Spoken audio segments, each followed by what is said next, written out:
para lá e para cá e não aparece no vídeo. Gente, boa noite, sejam muito bem-vindos.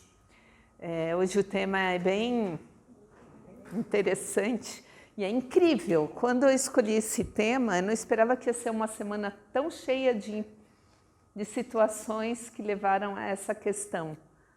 Só para reforçar, né, o tema, eu vivi algumas experiências muito claras sobre essa questão da honestidade perante Deus, que na verdade ela deveria ser a mais importante, né?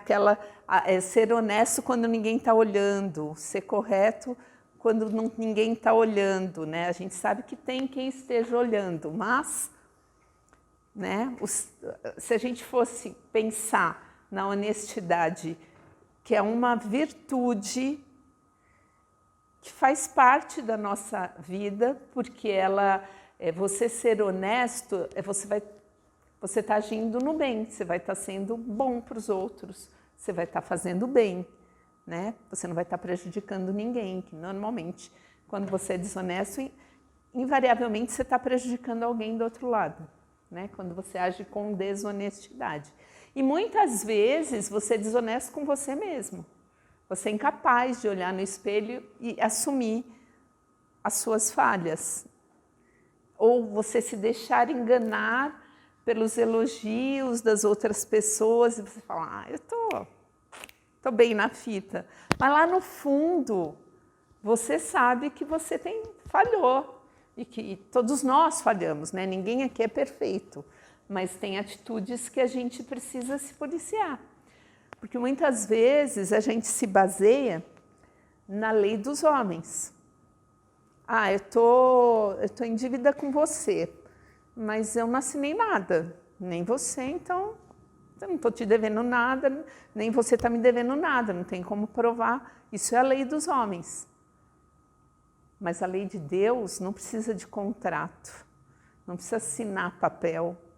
Ela não se baseia na lei dos homens. Porque a lei dos homens é extremamente materialista, né? A lei de Deus está muito acima disso, né? A gente está aqui para evoluir o nosso espírito, para a gente crescer.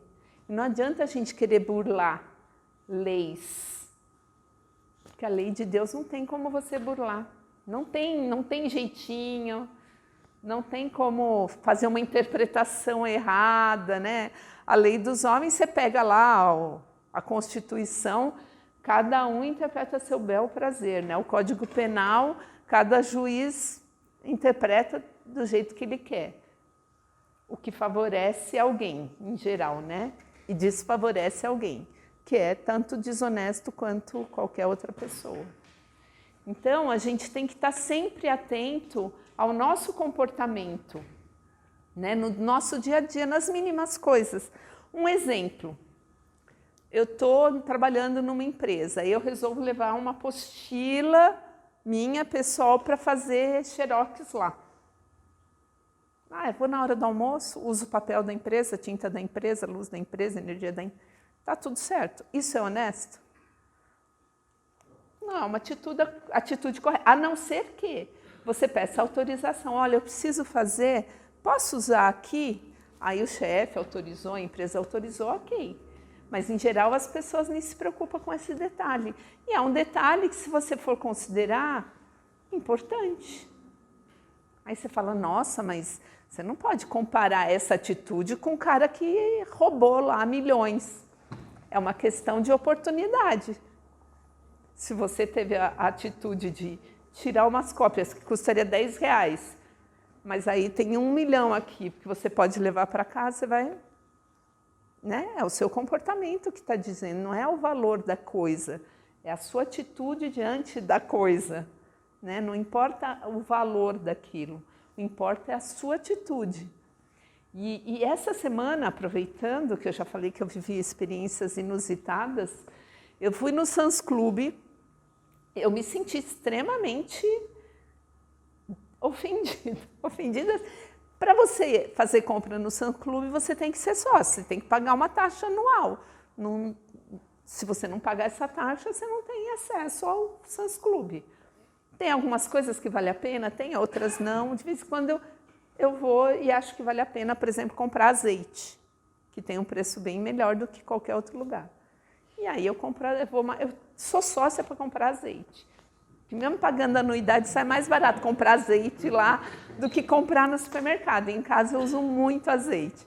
Aliás, eu só cozinho com azeite, por enquanto dá, né? Ou com óleo de coco, mas tudo bem.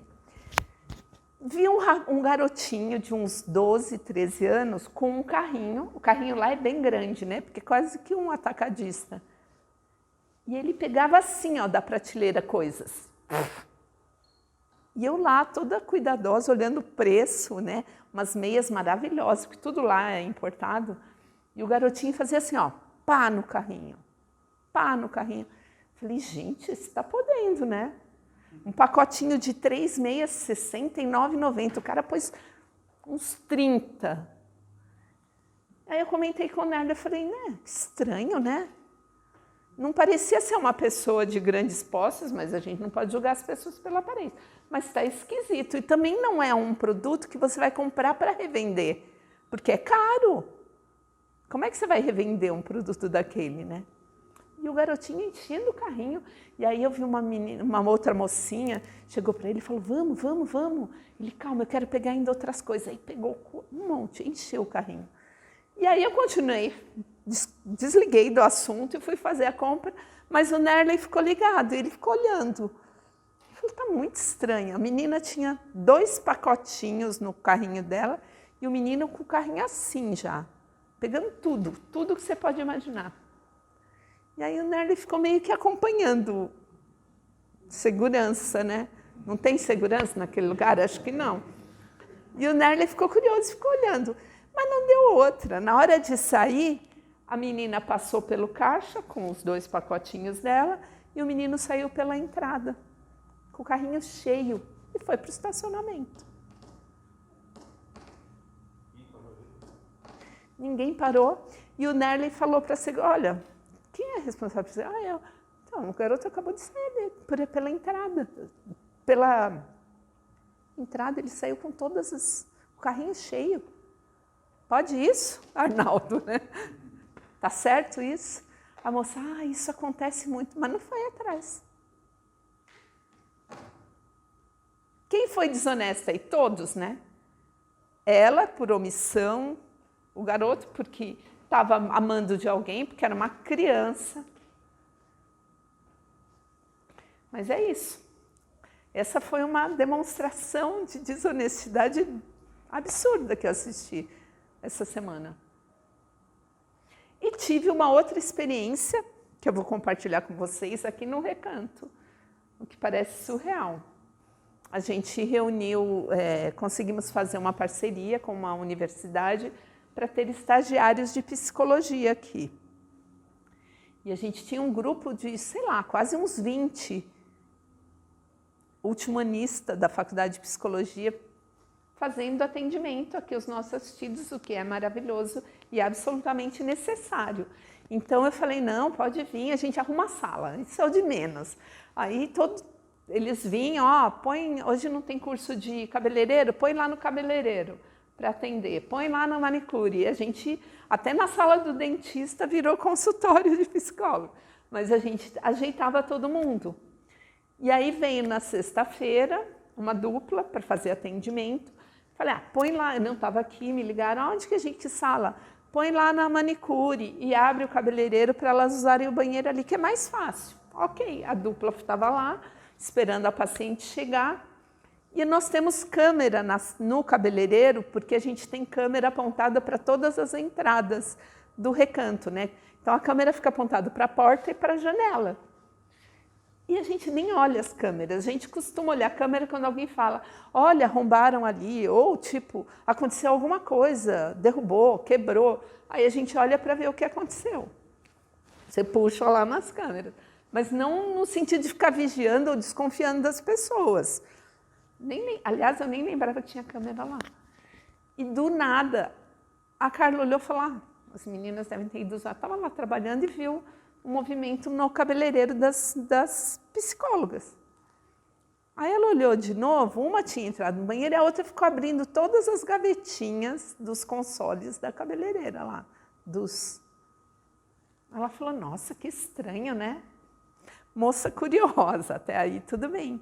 Só que de repente ela abriu uma gavetinha que tinha maquiagem que eu trouxe no Dia da Mulher. A gente fez maquiagem nas mulheres aí, nas mamães da maternidade. A gente fez um dia de beleza. Eu trouxe até da minha casa. Eu não sou de usar maquiagem e às vezes eu ganho. Falei, vou trazer, deixo aí, elas usam, né? Aí ela abriu, pegou, olhou, pegou e levou embora. Gente, dá para acreditar? Ultimanista de uma faculdade. E essa pessoa pode ir trabalhar, por exemplo, vamos supor, numa fundação casa. Como que ela vai trabalhar com um jovem infrator? Não é? Gente, eu juro, eu fiquei passada, eu nem dormi aquela noite. E pasmem, com pena dela. Porque as consequências vêm, não tem como, né? E a minha filha, mãe, você está com pena? Você não pode ficar com pena. Ela cometeu um erro, ela vai ter que arcar com as consequências. Mas eu fico com pena, porque uma pessoa jovem está se formando, né? Cometer um deslize desse. Resultado. O Nerley se recusou a continuar com o projeto, porque ele falou, eu não tenho câmera em todas as salas, eu não tenho como... Não tenho mais confiança de emprestar salas para todo mundo, todos vão pagar por um. E ela foi reprovada já no estágio e está na comissão de ética da faculdade por esse comportamento. Aí a professora conversou com ela, ela falou, eu não sabia que tinha câmera. Hã?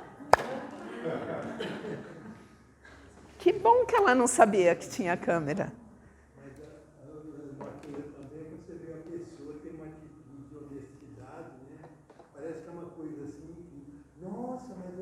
Parabéns, você é honesto. Você é honesto, foi isso, aquilo. Um dia eu fui na feira, cheguei lá, comprei alguma coisa, né? Paguei, mas depois que eu cheguei em casa, eu falei, nossa, eu comprei coisa tanto, ele só me cobrou isso, né? Porque ele devia R$10 para ele, era 20 que ele tinha que cobrar. No outro dia eu cheguei na semana seguinte, fui lá na pessoa e falei, olha, semana passada eu comprei isso aqui, você cobrou só isso, eu estou te pagando R$10. Mas o cara queria me dar um monte de coisa que eu fui honesto. Não, então pega isso aqui pela sua honestidade, leva essa fruta aqui. Porque isso virou uma coisa rara. O pessoal ficou tudo olhando assim. Nossa, mas é difícil acontecer. Para devia ser isso aqui, devia ser ação de todo mundo. As pessoas deviam fazer. Não devia ter uma coisa que... Exatamente. Tanto que lá fora, em alguns países, você tem, por exemplo, banca de jornal que não tem jornaleiro, né? Você vai lá, você pega, põe o dinheiro lá e vaza. Em vários lugares, né? A viajada aí da nossa amiga. Vários lugares. E você chega para essas pessoas lá fora e fala, não, é que tem que ter câmera, tem que ter isso, tem que ter aquilo. A pessoa fala, mas por que tem que ter? Não, porque alguém pode... Como assim? Alguém pegaria sem pagar? Tipo, eles não conseguem entender que isso possa realmente acontecer. As pessoas têm lá o pequeno agricultor, deixa a cesta de fruta lá, você passa, pega o que você quer e deixa o dinheiro. Não, mas alguém pode levar o dinheiro, não está num... Não, quem que vai levar? Como assim? Porque as pessoas não entendem. E aqui no Brasil a gente tem essa coisa de parabenizar. E eu vou dar um exemplo, um outro exemplo. Eu trabalhei bastante tempo com consultoria de RH, o Gabriel é dessa área, ele deve... E aí tem aquela perguntinha na entrevista, fale 5 qualidades e 5 fraquezas, defeitos, sei lá o que, a expressão que se usa, mas 5 coisas não muito boas que você tem aí para dizer para a gente. E aí tem várias pessoas, e eu fazia os treinamentos, o seminário. Vamos aí, gente, fala aí uma qualidade. Honesto. Desculpa, isso não é qualidade, isso é obrigação. Aí o outro fala, pontualidade. Isso também está no contrato. Se você não cumprir o horário, você está fora. Também não é uma qualidade, você tem que ser pontual. Quando você assina o contrato, você tem que trabalhar de tal hora a tal hora. Se você não chegou naquele horário, isso não é virtude, não é qualidade, isso é obrigação. E aí vai, né? Aí você fica ali, pô, não sobrou nada, o que eu vou fazer? Eu falei, você vai pensar no que você realmente faz de bom, o que você pode oferecer para a empresa. Não é possível que as suas qualidades são só obrigações. Mas é isso, as pessoas veem como uma coisa tipo, meu Deus, eu sou o máximo. E aí a gente se depara em várias situações. Deixa eu seguir aqui que eu fico contando história e acaba passando o significado da palavra honestidade, que está no dicionário. Indica a qualidade de ser verdadeiro, não mentir, não fraudar, ela engloba um monte de coisas, né? Não enganar. E a etimologia da palavra honestidade tem origem do latim onus, que remete para a dignidade e honra. Então, uma coisa está muito ligada à outra, né? Então, você ser honesto é você ser honrado. Isso é muito importante, né? Pelo menos. Um dos pilares do caráter humano é a virtude que move o ser humano a agir de maneira mais íntegra possível, né? Essa é a honestidade.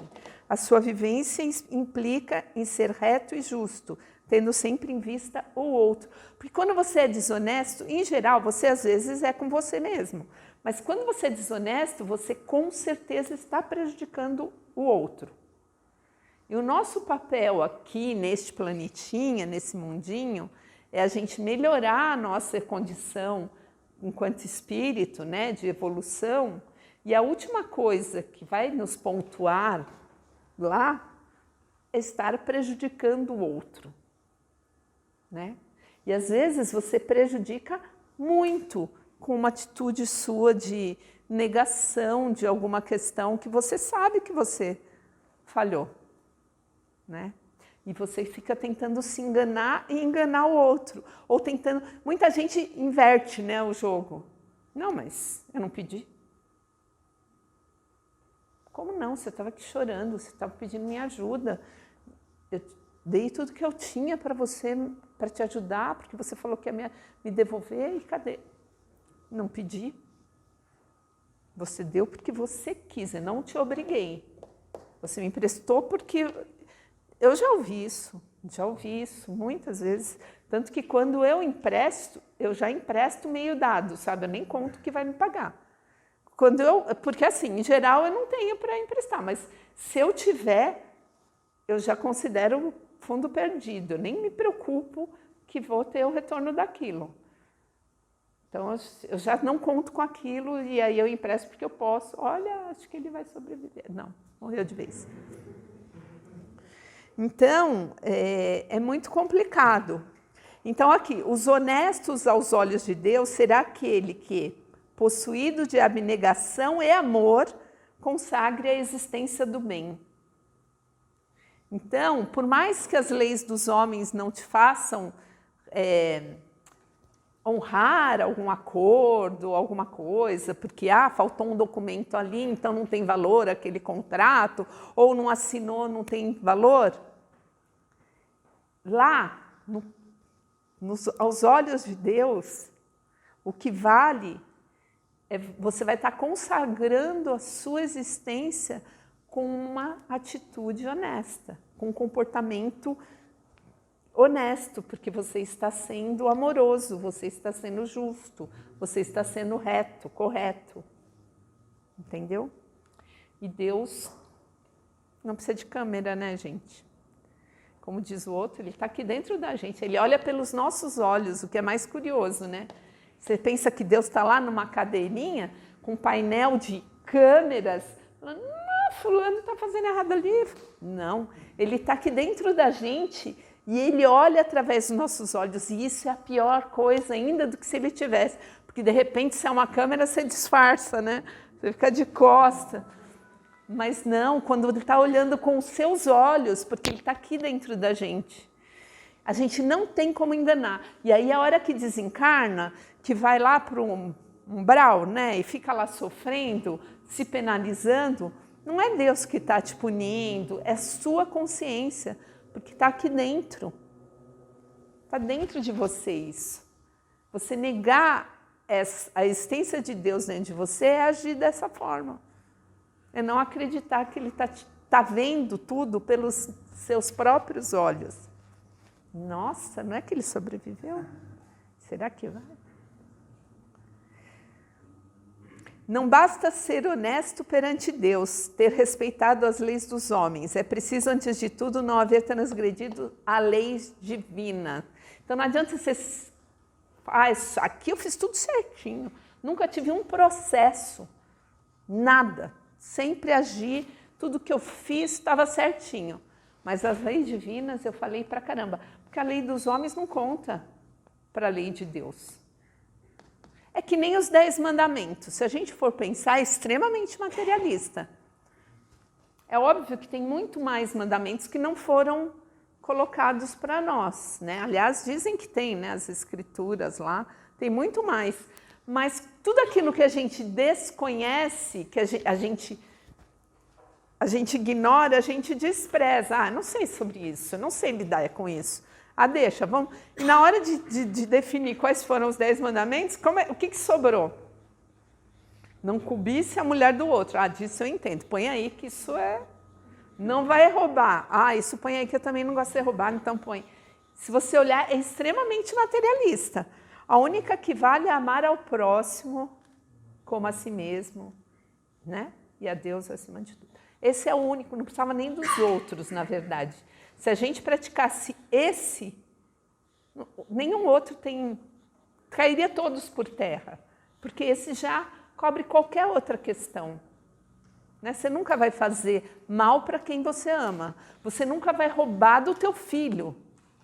Por exemplo, eu amo meu filho, eu vou prejudicar ele. Você nunca vai prejudicar quem você ama. Está escrito palestra 24/4. É hoje, né?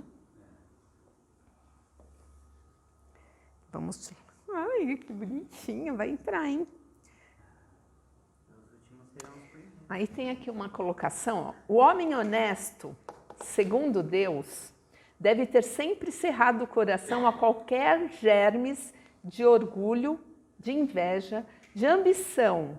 Deve ser paciente e benévolo para com aqueles que o agredirem. Deve perdoar do fundo da alma, sem esforços e, sobretudo, sem ostentação, a quem quer que o ofenda. Deve, enfim, praticar o preceito conciso e grandioso que se resume no amor de Deus sobre todas as coisas e ao próximo como a si mesmo. Acabei de falar isso. E é bem isso mesmo, né? Aí tem um livro de Donizete Pinheiro, que é Um Olhar sobre a Honestidade. E ele produziu uma entrevista simulada, né, com alguns comentários, baseado nesse livro. Aí eles perguntam, por que ser honesto? E aí a resposta, ser honesto não é apenas uma questão religiosa, de consciência, de integridade moral, mas necessidade para a paz na sociedade. Por isso que a gente está meio sem paz, né, gente? Tá feia a coisa. A honestidade gera confiança e aumenta a credibilidade na pessoa honesta. Os honestos merecem confiança. É aquilo que eu falei, você tem que ficar o tempo todo se resguardando. Não posso deixar aqui exposto que alguém pode pegar. Não posso. É horrível. Né? Aí você fala, eu estou numa instituição de assistência social. Como é que alguém... não que justifique você roubar uma empresa privada. Já é horrível. Agora, imagine uma instituição de assistência social. Estamos aqui, não sei que slide. Vou te dizer já. Estou na 4. Slide 4.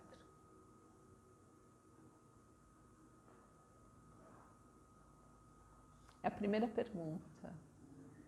Você está na 7, mais para cima. Vamos. Que bonitinho, deu certo. Mais um. Agora. Aí a gente está nesse daí. Então, se há algo que os homens íntegros e honrados defendem com ardor, é a honestidade. Daí tem aqui um comentáriozinho, né? Realmente, observando o desaparecimento da paz e a escalada generalizada da violência, gerados com a falta de confiança, integridade, honra e principalmente carência de honestidade de uns para com os outros, temos que concordar plenamente com a afirmação acima, né? Que ser honesto não é apenas uma questão religiosa, e não é mesmo. Vamos para a próxima.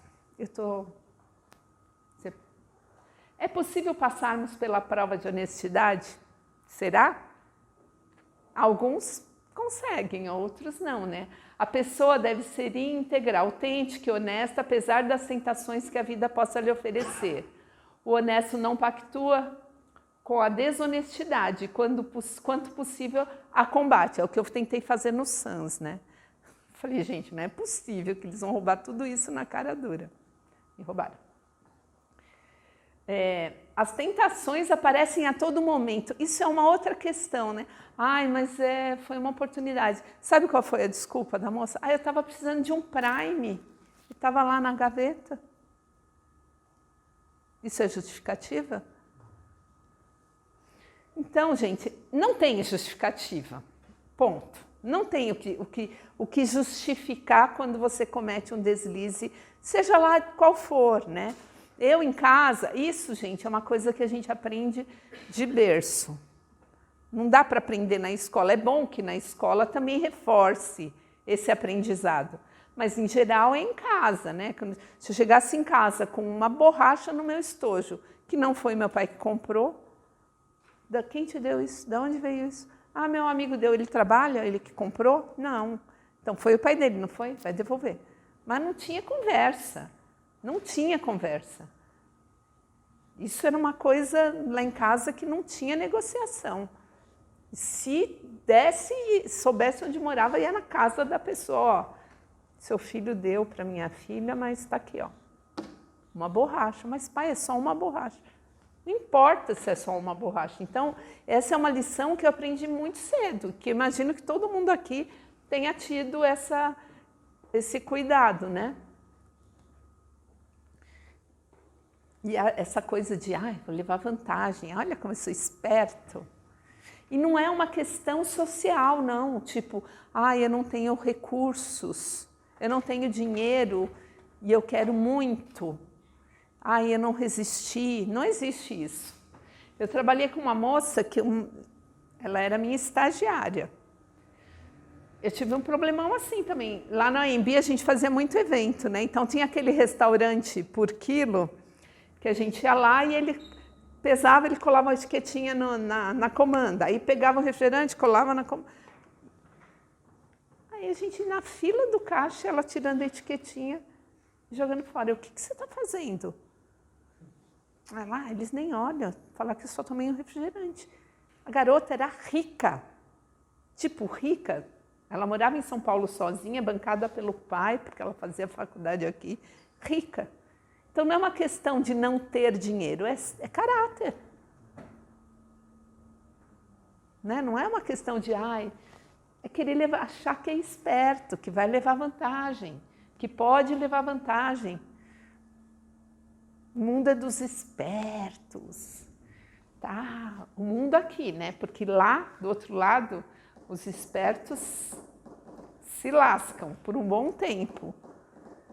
Às vezes bate e volta, né? Porque não tem nem conserto. Já chega lá e fala, não, já reencarna ali, porque a pessoa, essa não tem que ralar muito ainda para aprender. Essa daqui, né? Voltou errado.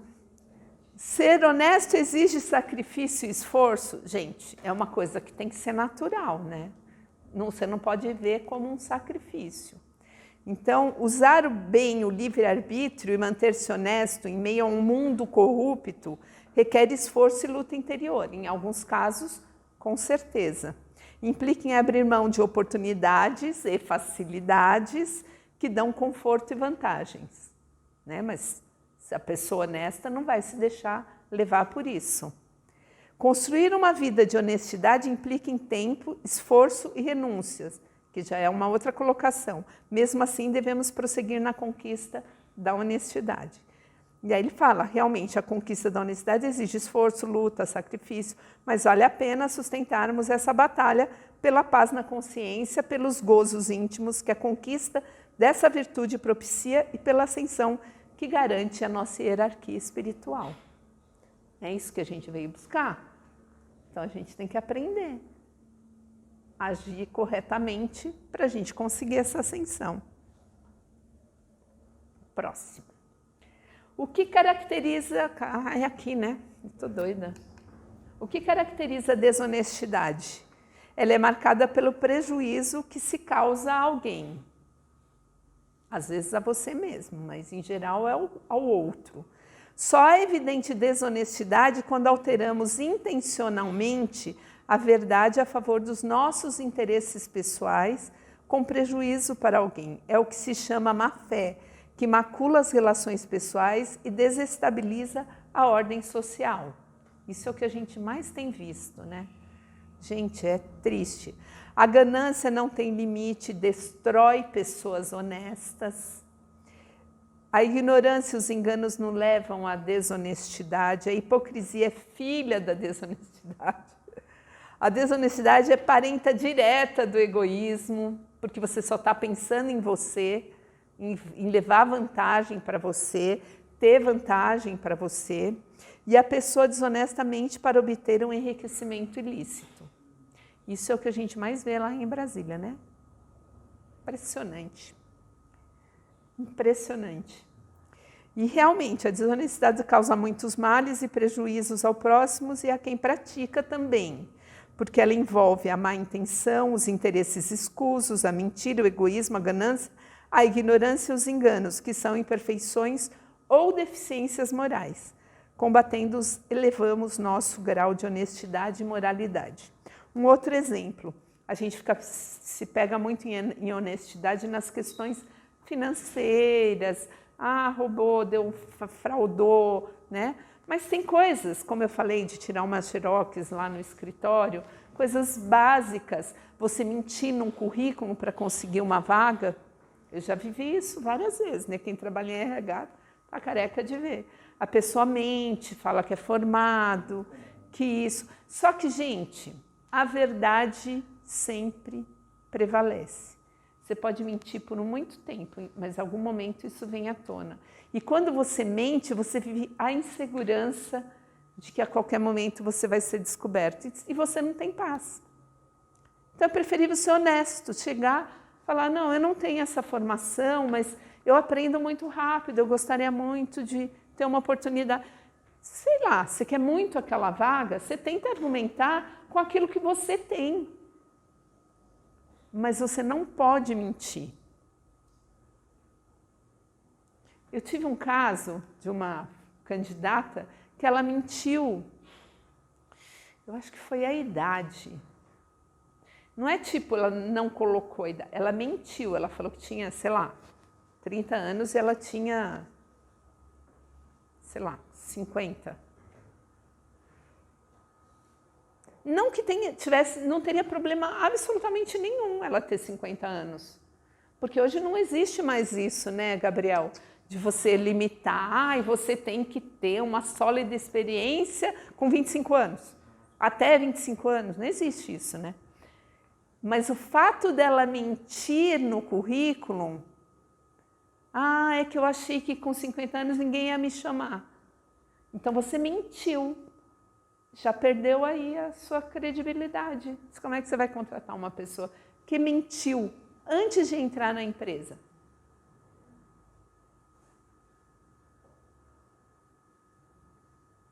Foi má fé? Não necessariamente com a intenção de... Mas ela mentiu para se dar bem, sei lá. Isso só prejudicou. Porque se ela foi capaz de mentir com isso, ela pode mentir com outras coisas, outras questões, né? Então, tudo isso a gente tem que... São coisinhas do dia a dia que a gente tem que se policiar o tempo todo. O tempo todo. Você não pode descuidar, né? Você tem que ter os seus princípios, seus valores muito bem, né, firmes, para você não deixar nada disso desviar coisinhas pequenas, falar, tudo bem, né? Isso não tem importância. Mas tem. Óbvio que tem.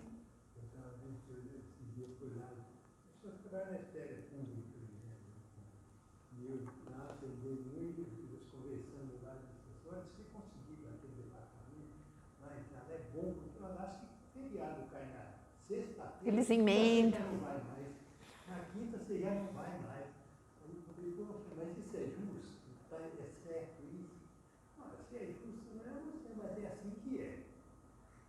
Mas você fala, vai mudar o quê? Vai mudar o quê?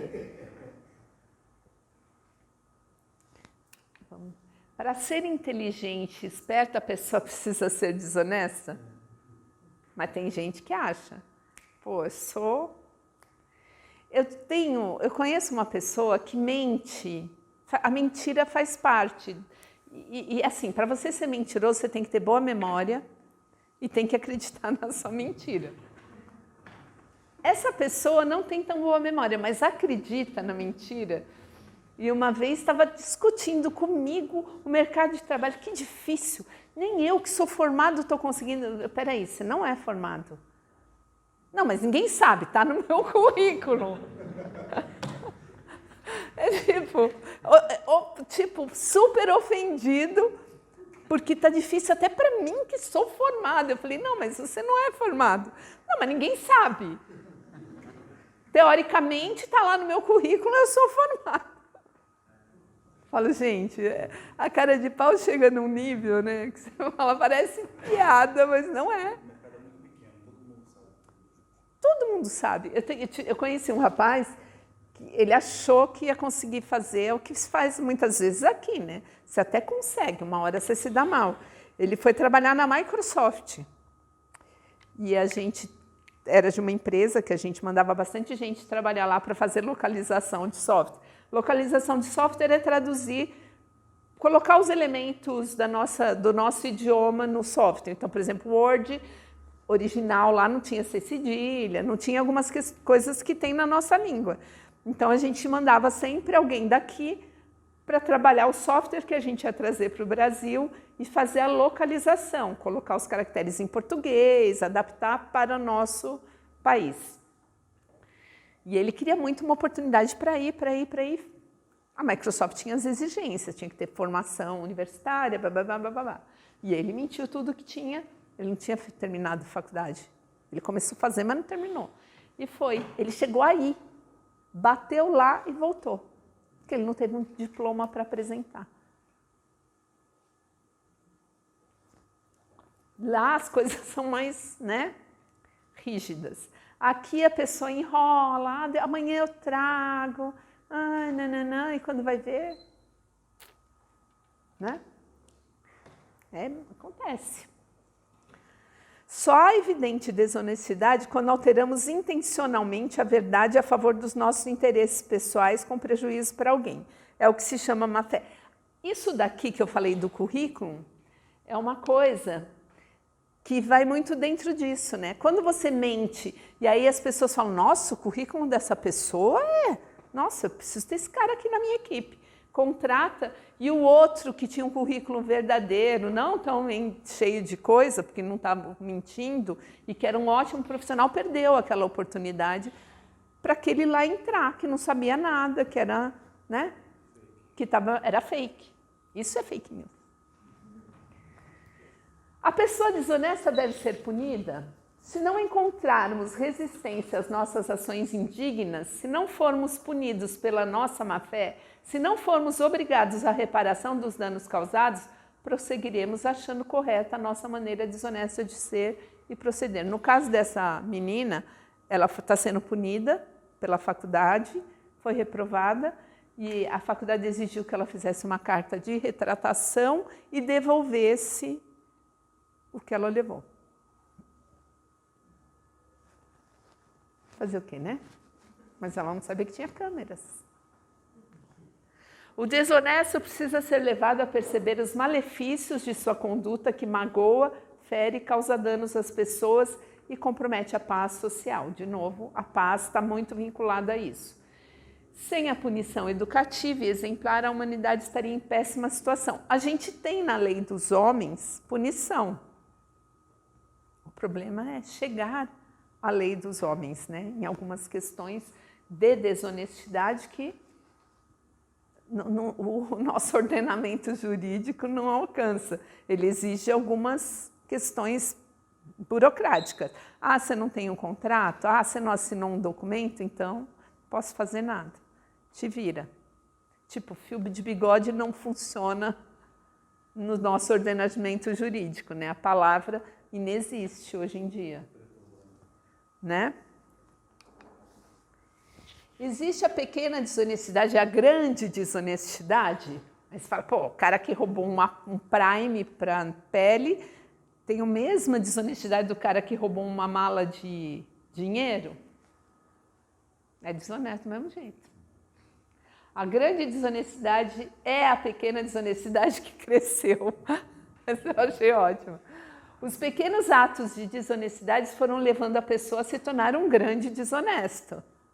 Por isso mesmo, as pequenas infrações e os pequenos delitos precisam ser combatidos.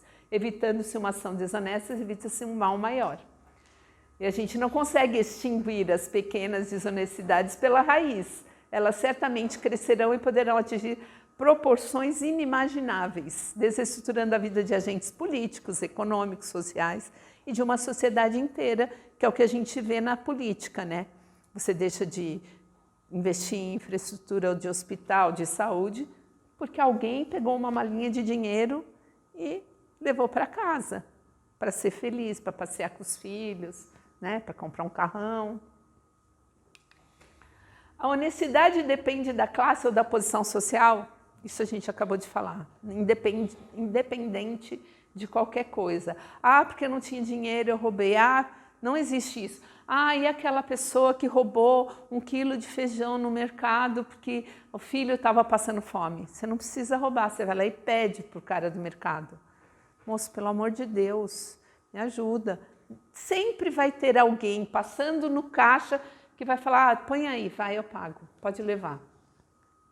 Você não precisa chegar a uma atitude desonesta. Né? Muita gente usa desse artifício, né? Ah, meu filho está sem leite, a senhora me dá o dinheiro para eu comprar um leite? Aí você fala, pera aí um pouquinho, aí você pega o leite, já aconteceu comigo. Tá o leite. Como assim? Meu filho tem alergia a esse leite. Desculpa aí, mas é o que eu posso te dar, o leite. E aí a pessoa sai xingando, né?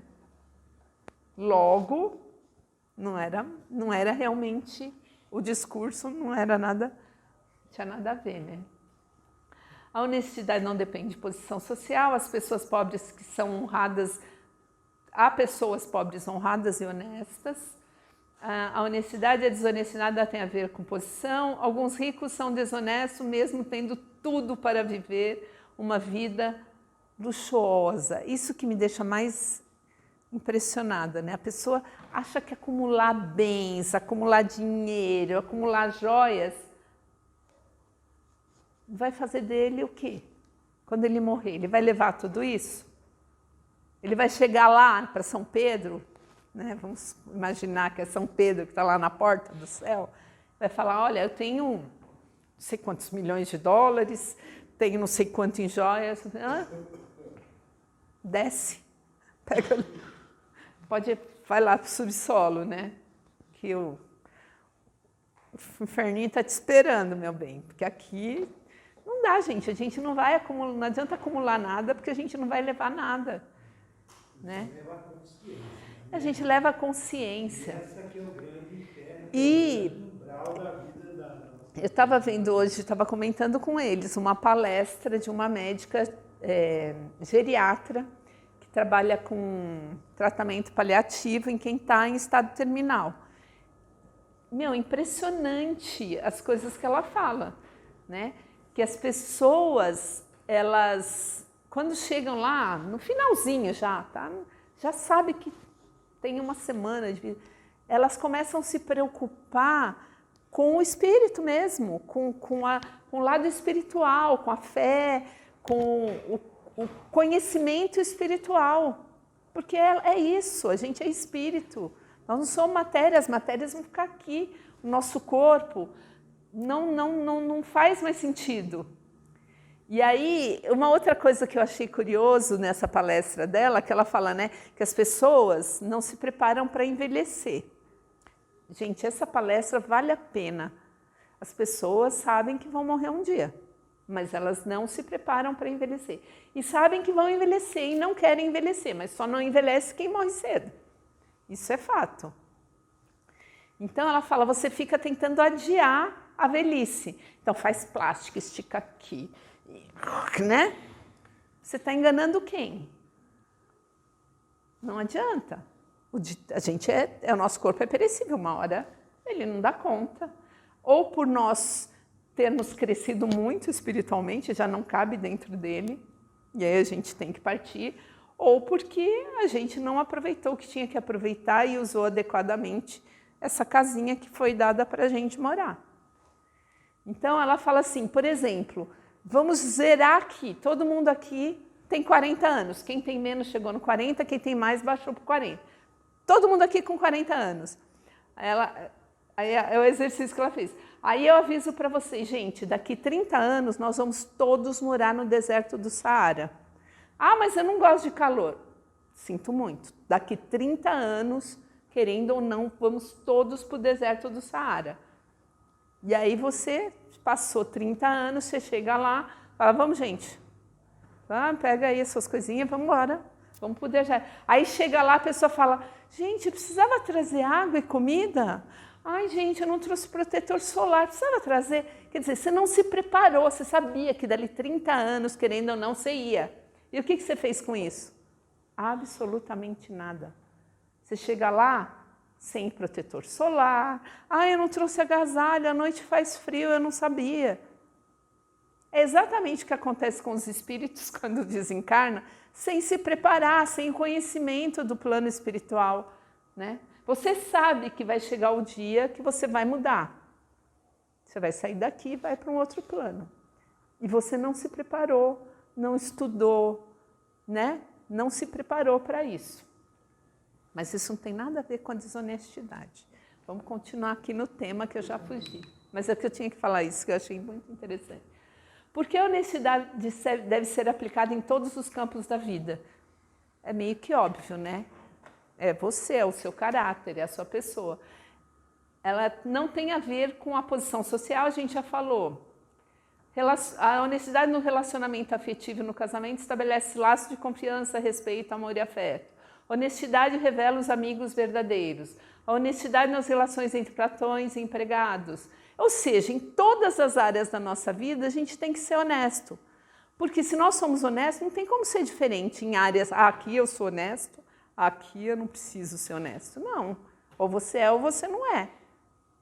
Ou você é verdadeiro ou você é uma fake news. Agora é só para usar uma expressão moderninha. A honestidade no pagamento de impostos sustenta a manutenção do Estado eficiente.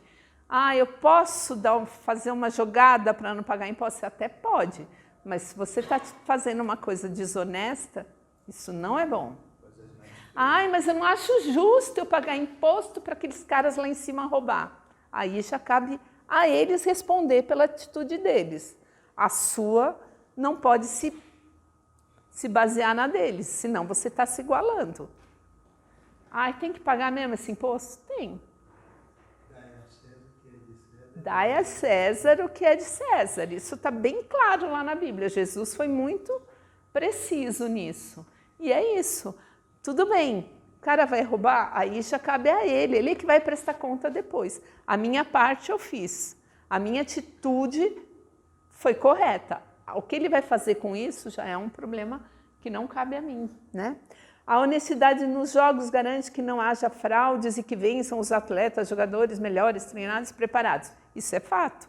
Não adianta você colocar, que nem hoje a gente tem muita discussão nessa questão, né, dos atletas trans competirem com mulheres. É totalmente desigual. O cara até ontem era sei lá, ele ficava lá na posição 150 no ranking dos atletas masculinos. Aí ele resolveu que ele seria mulher, a partir de amanhã ele vira batedor de recorde no esporte feminino. Por quê? Porque ele tem uma estrutura física. Não adianta falar, eu nasci no corpo errado. Tudo bem, você pode não se sentir, você tem todo o direito de escolher o que você quiser para a sua vida. Mas você está prejudicando uma categoria inteira, uma luta inteira de atletas femininas que lutaram para conquistar esse espaço e ela agora... E as feministas defendem isso, eu não sei como. Porque não é justo. Não é honesto isso, mas essa é a minha posição também, né? Não vou entrar nessas questões porque não cabe a mim. E uma outra questão que eu tenho comigo, que vocês acham que Deus comete erros grosseiros de colocar o espírito feminino num corpo masculino e achar que ele... Ah, eu errei, desculpa, então vai lá, se opera, vira mulher. Desculpa, mas Deus não faria isso, na minha opinião. Mas essa opinião eu não posso nem falar, que vocês vão me chamar de transfóbica, mas não é essa a minha intenção, é que eu não acho que Deus erra. Eu acho que se você veio como mulher, é porque você tem que aprender alguma lição nessa condição. Porque não é fácil ser mulher, como também não é fácil ser homem. Cada um sabe a carga que leva.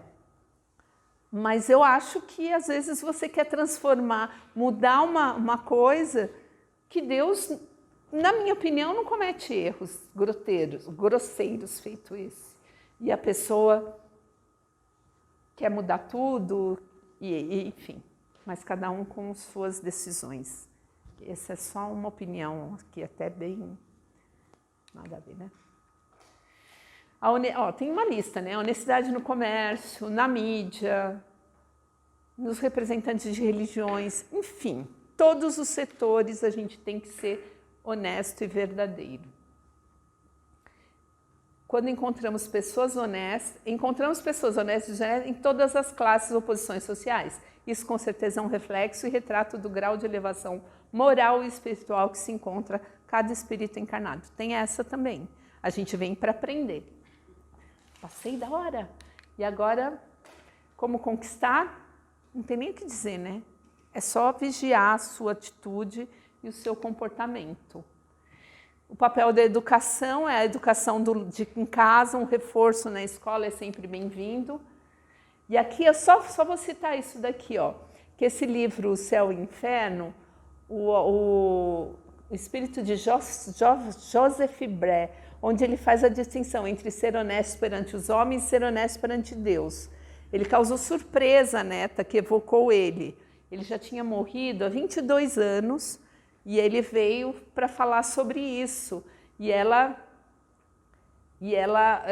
quer ver, aos 22 encarnações, mesmo assim ele informava que ele ainda sofria expiação pela sua descrença, carregando o desgosto de não ter aproveitado melhor a sua vida na Terra. Então a neta ficou surpresa por ele ter feito isso no intuito de esclarecer, ou seja, com o objetivo de aprendizado, ele inicia uma longa explicação, a qual chamou a atenção do codificador, que colocou a comunicação iniciando o capítulo, Espíritos em Condições Medianas. E aí, deixa eu ver, aqui ele fala, aí entre vós é reputado honesto aquele que respeita as leis do seu país, respeito arbitrário para muitos. Honesto é aquele que não prejudica o próximo ostensivamente, embora lhe arranque muitas vezes a felicidade e a honra, visto que o Código Penal e a opinião pública não atingem o culpado hipócrita.